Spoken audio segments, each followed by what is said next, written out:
নমস্কার, স্বস্তিহার কিচেন চ্যানেলে আপনাদের সকলকে স্বাগত। আজকে আমি আপনাদের সামনে একটা নতুন রেসিপি এনেছি, আলু বড়ির ঝোল। কিছু বড়ি নিয়েছি, এখানে আলু সেদ্ধ করে রেখেছিলাম, সেই আলুটা নিয়েছি, আর এখানে মশলা রেখেছি। মশলাটা আমার করা হয়ে গেছে, তাই ভিডিওটা দেখে দেখাতে পারলাম না।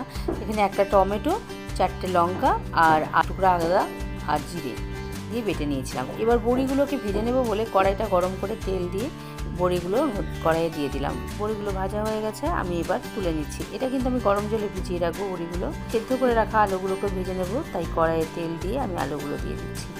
সামান্য লবণ দিয়ে দিলাম, সামান্য হলুদ দিয়ে দিলাম।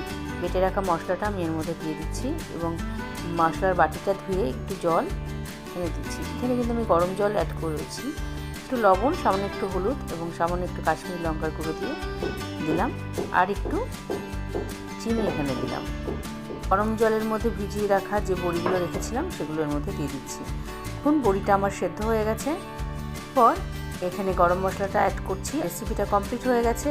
আপনারা এইভাবে চটজলদি কম তেলে এই রান্নাটা করে ফেলুন এবং ঝটপট গরম ভাতে খেয়ে ফেলুন। দেখুন কত সুন্দর লাগে এই রেসিপিটা। আর কেমন লাগলো অবশ্যই কমেন্ট করে কিন্তু জানাবেন। আমার এই রেসিপিগুলো আপনাদের যদি ভালো লেগে থাকে তাহলে স্বস্তিহার কিচেন চ্যানেলে আপনাদের সাবস্ক্রাইব করার অনুরোধ রইল।